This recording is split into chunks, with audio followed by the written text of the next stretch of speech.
Hi, and welcome to week 14 of Great Writers of English Literature. This week, we're going to be reading 3 stories by a modern English writer, Andrea Levy, who's known for capturing voices of England's West Indian community, especially the experience of the so-called Windrush generation.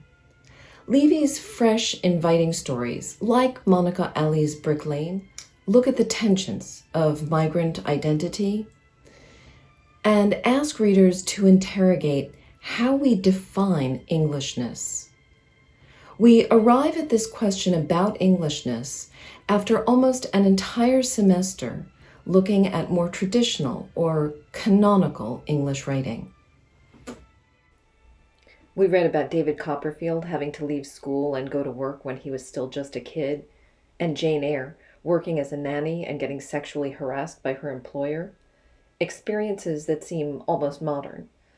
But we've also spent a lot of time reading outside our comfort zone, familiarizing ourselves with old-fashioned language and slow-paced stories with confusing plots.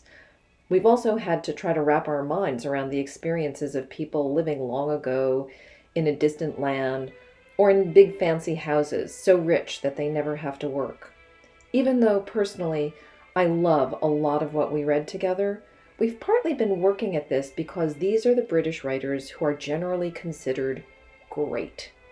who have an important place in the history of British literature.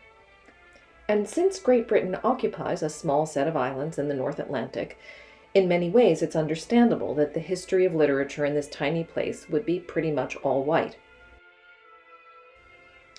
But one of the reasons that British literature has the importance it does, one of the reasons there are college courses like Great Writers of British Literature,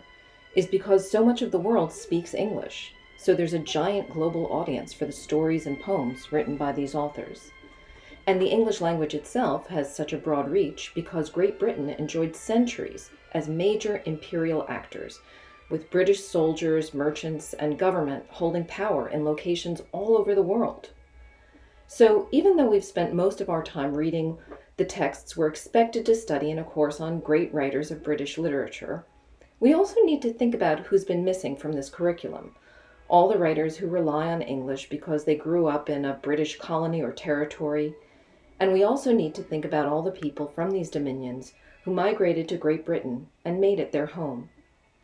This week, as a small acknowledgement of the countless writers of color excluded from our curriculum, we are reading 3 stories by Andrea Levy,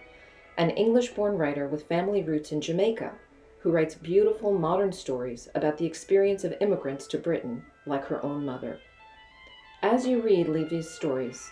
think about how they're similar to or different from those we've already read, and consider whether you think race or color are factors we should even consider when we're deciding who's a great writer.